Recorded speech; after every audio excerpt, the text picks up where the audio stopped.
కుటుంబంలో ఎవరైనా చనిపోతే కుటుంబ సభ్యులు ఎంతగా రోదిస్తారో, ఇంటి నేస్తమైన పెంపుడు శునకం మరణించిన అంతే మనుషుల మాదిరే వాటికి కూడా సంప్రదాయ పద్ధతిలో దహన సంస్కారాలు నిర్వహించడం, వాటి చితాభస్మాన్ని గంగలో కలిపే సంస్కృతి నగరంలో పెరుగుతుందని జిహెచ్ఎంసి అధికారులు వెల్లడించారు. అలాంటి వారి కోసం నగరంలో రెండో జంతు దహన వాటిక నిర్మాణమైందని, త్వరలో సేవలను ప్రారంభిస్తామని స్పష్టం చేశారు.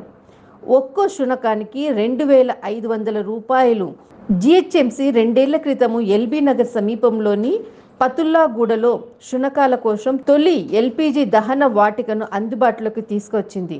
రెండో కేంద్రాన్ని కూకట్పల్లి జోన్లోని ఎల్లమ్మ బండ సమీపంలో ఉన్న మహాదేవపురం జంతు సంరక్షణ కేంద్రంలో 65 లక్షలతో నిర్మించారు. ఒక్కో శునకం కళేబరం దహనానికి 2,500 రూపాయలు నిర్ధారించామని అధికారులు వెల్లడించారు. షేర్లింగంపల్లి జోన్లోని నల్లగండ్లలో 3వ కేంద్రం పనులు